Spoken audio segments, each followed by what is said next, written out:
Toto je Radosť. Digitálny operátor, ktorý je stelesnením odlišností vo svete mobilných operátorov. Od počiatku robí veci inak. Vyzýva k tolerancii a podporuje inkluzivitu aj pestrosť.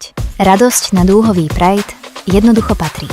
Ako značka sme však queer komunite chceli ukázať, že pre nich radi urobíme viac než len sponzoring. A na to sme potrebovali zapojiť celú firmu. Na dobrú vec sme obetovali to najcennejšie, značku samotnú. Počas dúhového Prideu sa tak radosť zmenila na hrdosť. A náš claim tiež dostal nové znenie.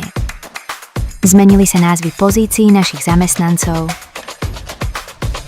aj firemný merch. Obyčajné firemné tričká si zamestnanci prispôsobili novému brandu a v originálnom merči spolu prišli podporiť bratislavský dúhový Pride. Hrdosť si tak niesli priamo na sebe.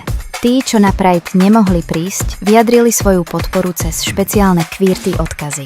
Priamo v priestoroch firmy mohli napísať odkaz queer komunite a my sme každý z nich s radosťou premietli v našej all-inclusive zóne. Na Pride komunikuje mnoho značiek, ale my sme neprišli iba komunikovať. Prišli sme na Pride ukázať, že hodnoty spolupatričnosti a tolerancie vyznávame aj interne, nie len navonok. Skutočná hrdosť sa rodí z podpory. A my máme radosť, že sme ju aj tento rok mohli poskytnúť queer komunite.